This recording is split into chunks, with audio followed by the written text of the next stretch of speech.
Number சொல்றேன் எழுது. Number சொல்லட்டுமா?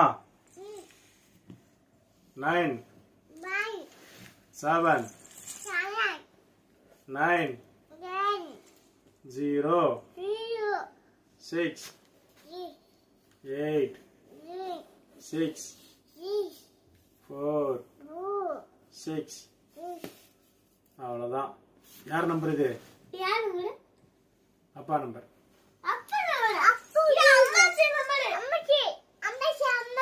அம்மாச்சி நம்பர் சொல்லணுமா? எழுது. அம்மாச்சி நம்பர் எழுது. அம்மாச்சி நம்பர் எழுதுமா? மேது அம்மாச்சிடா. ஆச்சி நம்பர் எழுது. 4 4 5 5 3 7 9 9